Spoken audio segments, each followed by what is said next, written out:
Has Washington finally abandoned the idea of a regime change in Iran?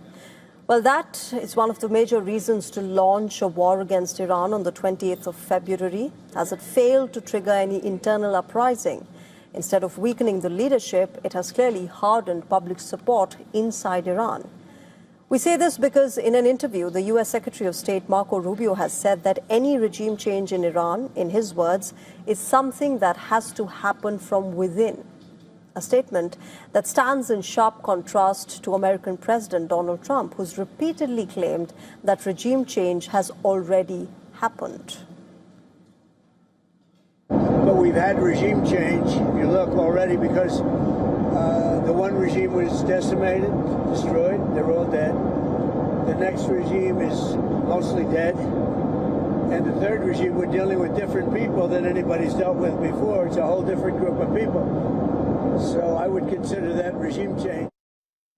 Despite Trump's claims, is Rubio's statements about regime change in sync with the events on the ground that tell an entirely different story? Because thousands of Iranians continue to demonstrate in support of the Iranian leadership. In fact, even during the height of the war, thousands of Iranians had taken to the streets not against their government, but in support of it, even under the threat of bombings. Did the change in tone from Rubio also come due to Iran's continued control over the Strait of Hormuz, which is a critical global energy route, something that has not only impacted global energy, but America's position in global diplomacy?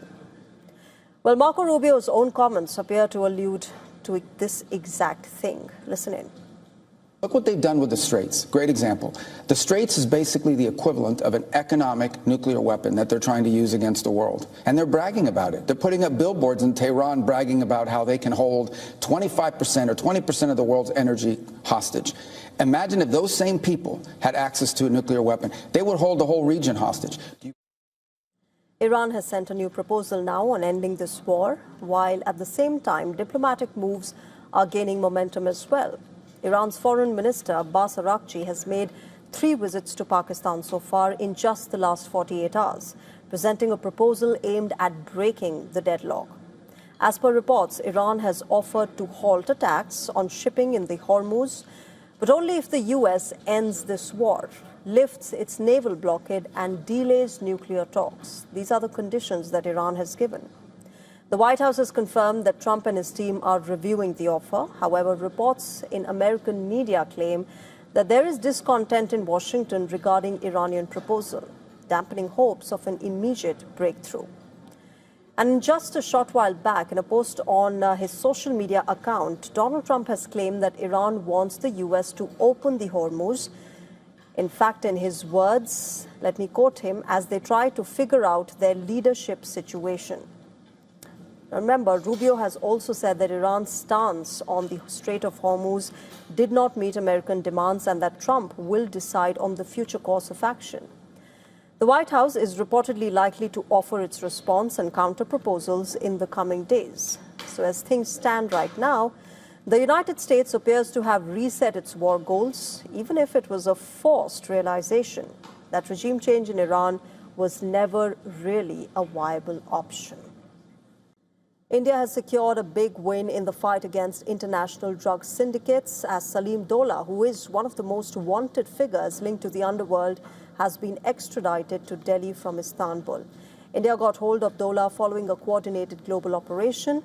We get you the detailed report on that particular operation. Take a look.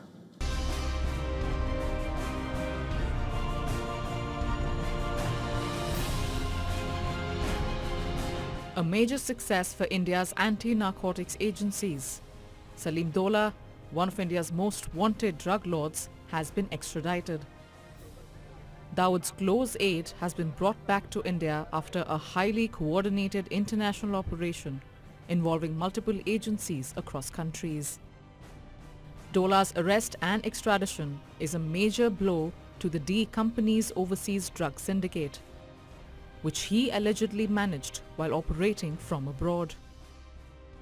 Born in Mumbai's Baikala area, Dola rose through the ranks of the underworld and became a close associate of Chota Shakil, a key aide of Dawood Ibrahim.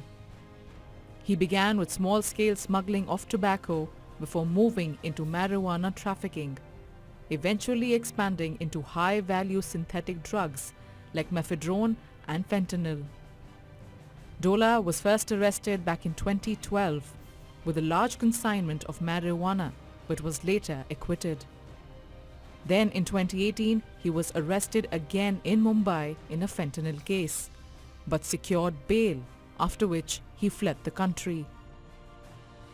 From the UAE, Dola is believed to have rebuilt his operations, using front businesses and a network of associates to run a multi-nation drug empire. But his run came to an end on April 25th, when he was tracked down to a hideout in Istanbul's Beylikdüzü district. He was arrested in a high-stakes joint operation by Turkish police and intelligence agencies. Wanted under a red notice issued by Interpol, Salim Dola had been on the radar of multiple agencies for his role in international drug trafficking. Following his arrest, he was swiftly deported to India, where he is now in the custody of the Narcotics Control Bureau and is expected to be interrogated by multiple agencies.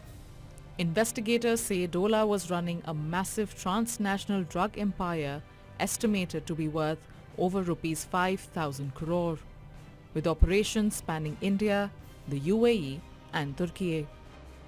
The network allegedly included clandestine drug labs, complex supply chains and money laundering operations routed through legitimate-looking businesses. Reacting to the drug kingpin's arrest, Union Home Minister Amit Shah hailed the operation, reiterating the government's zero-tolerance policy against drug cartels. In a statement, he said that India's anti-narcotics agencies are now capable of tracking down and bringing back fugitives from anywhere in the world, sending a strong message to global drug kingpins. Bureau Report, WION World is One. All right, shifting our focus now, the heat isn't just on land anymore. A silent, dangerous crisis is unfolding beneath the waves as well. The Indian Ocean is heating up and the Arabian Sea is now the epicenter of what scientists are calling an underwater heat emergency. Our next report gets you all the details.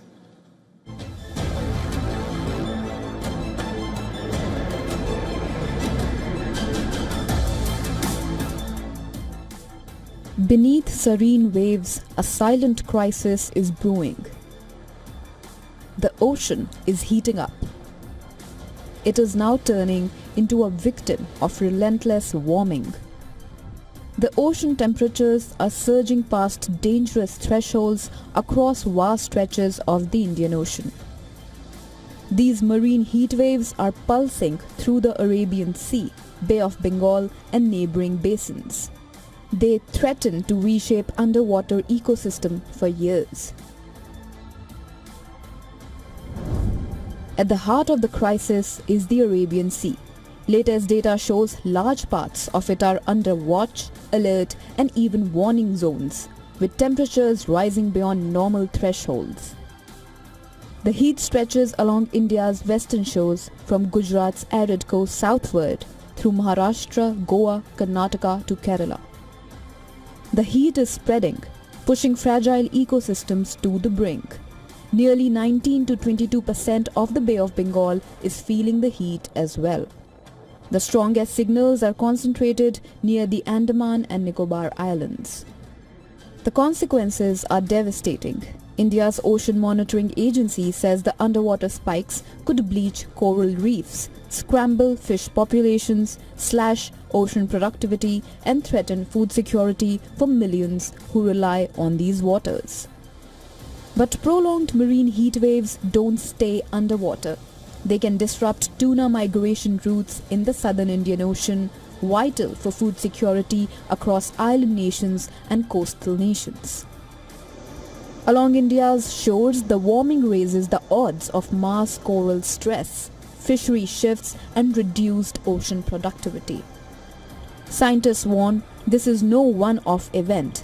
As climate change accelerates, these marine heat waves are becoming more frequent, more intense and longer lasting. The ocean has long absorbed the planet's excess heat, but now it is reaching a breaking point. The warming waters are a wake-up call. A crisis we cannot see, but one we can no longer ignore. Bureau Report, WION World is One.